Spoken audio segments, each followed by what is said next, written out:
반갑습니다. 비생TV 사랑초입니다.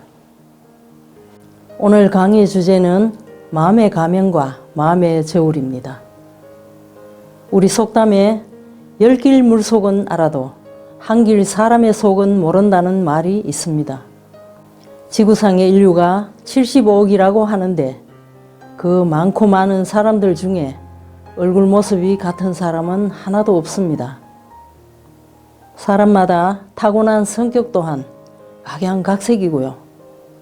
이렇듯 사람의 마음도 같은 상황에 놓여 있다 해도 생각하는 방향이 모두 다 각각 다르지요. 우리는 하루에도 몇 번이나 마음의 가면을 쓰고 벗을까요? 하루에도 수십 번씩 자신에게 주어진 역할에 따라 변화무쌍한 연기력을 발휘하곤 합니다. 윗사람 앞에선 잘 보이려고 온갖 미사여구를 쓰다가도 돌아서서 다른 사람을 만나게 되면 얼굴 표정이 싹 바뀌게 되고 심지어 같은 사람, 같은 상황에서도 전혀 다른 모습을 보여주기도 합니다. 마치 카멜레온이 주변의 환경에 따라 몸의 색깔이 자유자재로 변하는 것처럼 자신도 모르게 표정과 음색까지 바뀌게 됩니다. 또한 중요하지 않은 일에도 거짓말을 아무렇지 않게 반복적으로 하는 유형도 있습니다.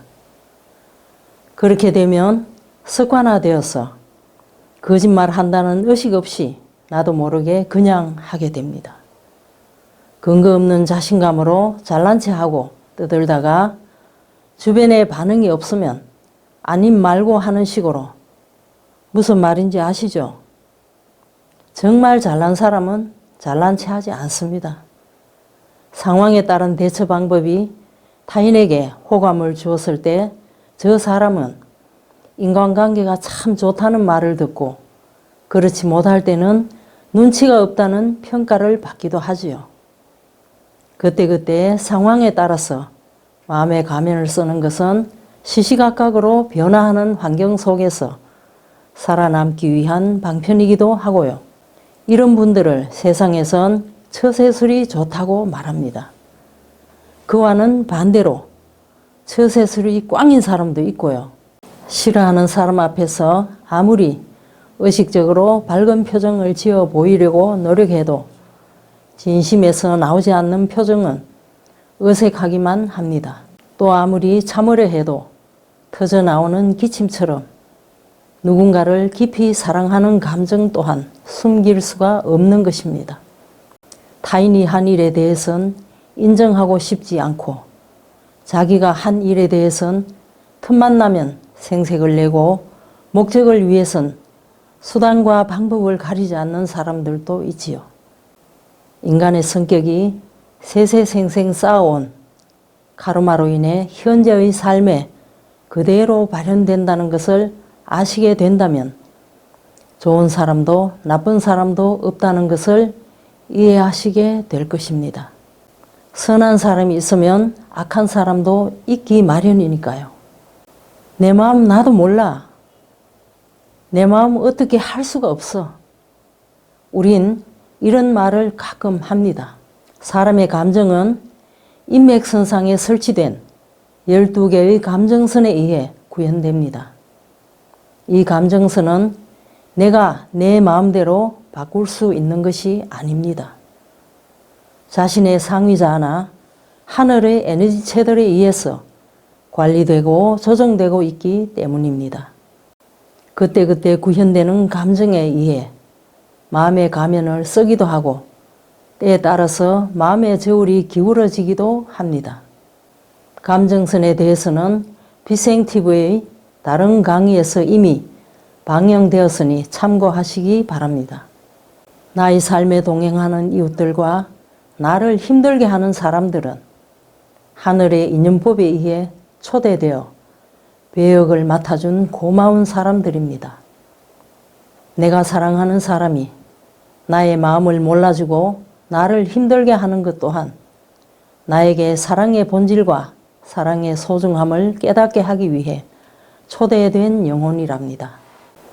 기쁘고 즐겁고 행복한 경험을 통해서 배울 수 있는 것보다는 힘들고 어렵고 고통스러운 경험을 통해서 당신의 영혼은 더 성숙해지고 의식이 확장된다는 것을 아시게 될 것입니다. 아무 일도 생기지 않는다면 아무것도 배울 게 없게 되는 것입니다.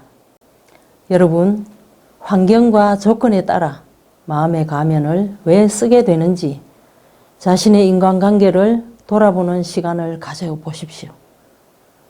오래된 마음의 가면을 벗어 던질 때만이 아름다운 관계를 맺을 수 있게 됩니다. 사람의 마음에는 두 개의 저울이 있지요. 하나는 내가 살아오면서 남에게 준 상처가 있을 것이고, 또 하나는 내가 남에게 받은 상처가 있습니다. 이 저울은 느낌이라는 형태로 기억되기 때문에 내가 남에게 준 상처는 곧 잊혀지게 되고, 남에게 받은 상처는 오랫동안 잊혀지지 않습니다. 모든 것이 자기중심적으로 작동되기 때문에 영점 조정이 되지 않는 고장난 저울과도 같습니다. 그래서 마음의 저울은 늘 한쪽으로 기울어져 있게 마련입니다. 우리는 이 고장난 마음의 저울로 세상을 바라보고 느끼고 판단하며 살아가고 있기 때문에 자신의 문제는 과장을 하거나 전혀 눈치채지 못하게 됩니다. 마음이 기울어질수록 내가 남에게 준 것만이 더 크게 느껴집니다. 마음이 기울어질수록 내가 받은 상처만 기억되고 내가 준 상처는 너무 쉽게 잊어버리게 됩니다. 마음이 불안하고 초조함 또한 마음의 저울이 기울어진 것이죠. 이렇듯 사람들은 서로에게 상처를 주기도 하고 상처를 받기도 하며 살고 있습니다. 내가 에고로 가득 찬 나를 바라볼 수 있을 때, 내가 부정성으로 가득 찬 나를 보며 부끄러움을 느낄 수 있을 때 기울어진 마음의 저울을 바로잡을 수 있겠지요. 더 나누어 주지 못해 미안해하는 사랑의 에너지를 꺼내쓸 수 있는 것입니다. 마음이 아플 때 밝고 긍정적인 생각으로 마음의 수평을 잡아보시지요.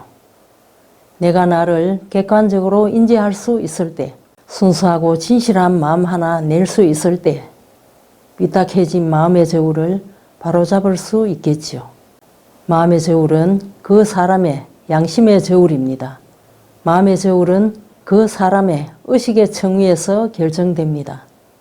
그 사람의 가치관에서 나오는 저울이기에 작동되는 방식이 사람마다 제각각일 수밖에 없습니다. 이렇게 불합리한 마음의 저울이 스스로 무게의 균형추를 맞추는 데 작동되는 두 개의 원리가 있는데, 그것은 사랑의 에너지와 순수하고 진실한 마음입니다. 그 순수하고 진실한 마음을 통해 균형을 맞춘다고 합니다. 진실한 말 한마디와 순수한 동기에서 나온 작은 친절 하나가 그동안 기울어져 있던 마음의 저울을 수평으로 되돌리는 데 강력한 힘이 되어줄 것입니다. 오늘 하루 마음이 불편한 일이 있으셨습니까? 그럼 오늘이 가기 전에 마음의 수평 저울을 맞추어 보시지 않으시겠습니까? 늘 빚이 있다고 느끼는 분들에게 용기를 내어 작은 관심과 작고 사소한 친절이라도 베풀어 보십시오. 주변에 떨어진 휴지 하나를 줍는 것도 이웃에 대한 믿음이 있기에 가능합니다.